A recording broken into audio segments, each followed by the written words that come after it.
Auzubillahiminash-shaytanir-rajim. Bismillahir-rahmanir-rahim. So, okay guys, so for endometrial sampling, you should first of all look at the age, ठीक है.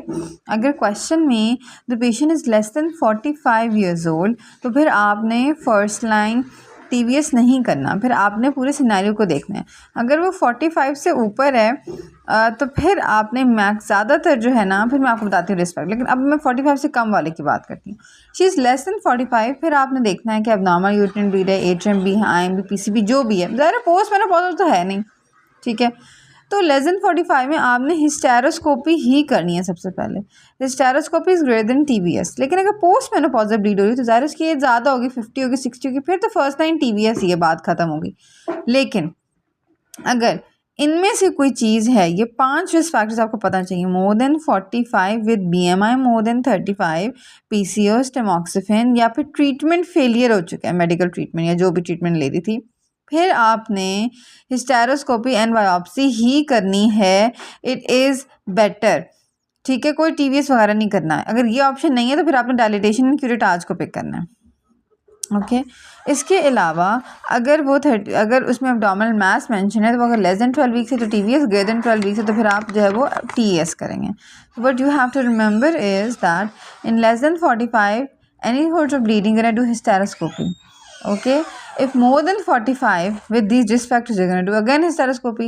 If postmenopausal you're gonna do TVS. But if postmenopausal with any of these other risk factors again you're gonna do hysteroscopy. ज़्यादा बेहतर समझ आएगा अगर मैं आपको एक एल्गोरिथम दिखाती हूँ. एक सेकेंड. हाँ, ये वाला देखें. अगर जो है वो पोस्ट मेनोपॉजल है, आपने TVS किया है, अब अलग सिनेरियो शुरू हो गया. लेस देन 45 का आपको सिनेरियो समझ आ गया. मोर देन 45 वो जो 5 रिस्क फैक्टर्स बताएं वो वाला सिनेरियो आपको समझ आ गया. अब अगर वो पोस्ट मेनोपॉजल है और उसकी थिकनेस लेस देन 4 mm है तो आप कुछ नहीं करेंगे. लेकिन 4 mm या इक्वल टू 4 mm है तो फिर आप देखेंगे रेगुलर इरेगुलर. अगर वो रेगुलर है तो फिर आपने पाइपल करनी है. लेकिन अगर फिर भी बेस्ट पूछा है तो बेस्ट हर जगह hysteroscopic biopsy, because PIPL is a blind procedure.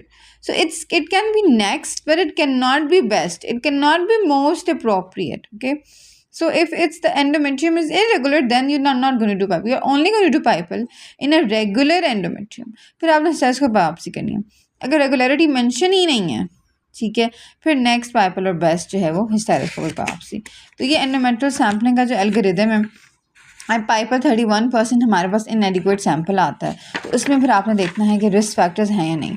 अगर low risk of endometrial CA है तो फिर रीअश्योर करें, लेकिन अगर हाई है तो फिर आप हिस्टेरोस्कोपिक गाइडेड बायोप्सी कर लें, ठीक है. तो ये पूरा